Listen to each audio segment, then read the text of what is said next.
Baik, istilahnya pun sekarang, jadi ini AFI kan maunya fintech pendanaan atau peer-to-peer lending kan gitu ya.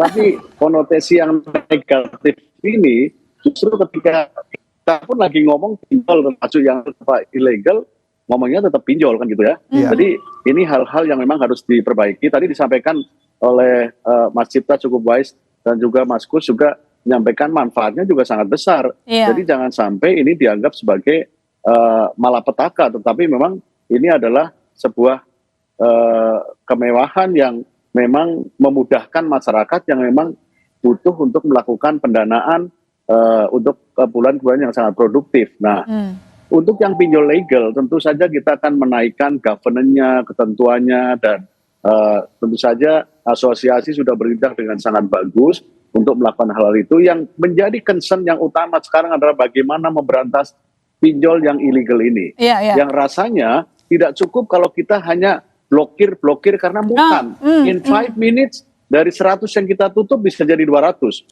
Nah, karena ada undang-undang P2SK dan kita mengubah bahasanya dari Satgas waspada investasi menjadi pemberantasan identitas yang ilegal.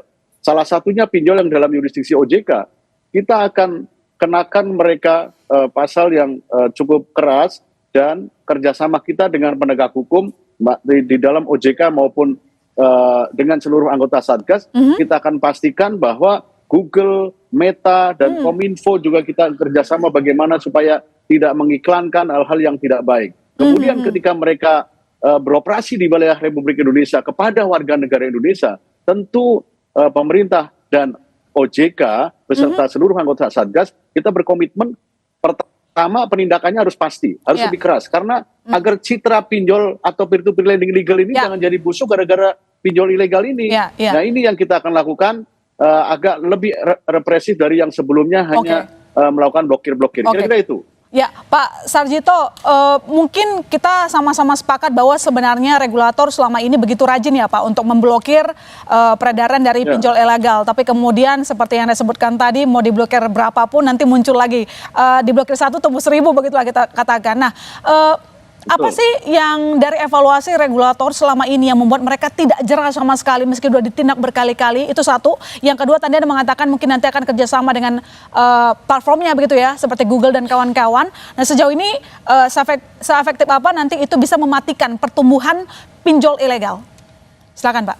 Pertama, kalau misalnya ini kita bicara Google dan Meta, mereka juga sebenarnya ada regulasi di mereka sendiri. Tidak boleh dalam tanda petik membolehkan orang-orang yang tujuannya nggak baik untuk masang di mereka. Dan kita sudah undang Google dan kita undang Meta dan nanti kita kerjasama dengan Kominfo. Kominfo sendiri ada kewajiban bahwa mereka harus memfilter hal-hal yang ilegal ini dan sedang ditunggu peraturan pemerintah yang akan memberikan kepastian lebih pasti terhadap yang ilegal-ilegal ini. Kemudian kita dengan terbitnya Undang-Undang P2SK, dulu kan belum ada deliknya. Untuk pinjol ilegal mana? Di OJK belum ada. Di Undang-Undang P2SK sudah ada. Dengan demikian penindakannya akan lebih represif. Tidak cuma edukasi kepada masyarakat supaya iklannya yang mengiklan makin sedikit, semua bertanggung jawab, Google, Meta, dan Kominfo bertanggung jawab.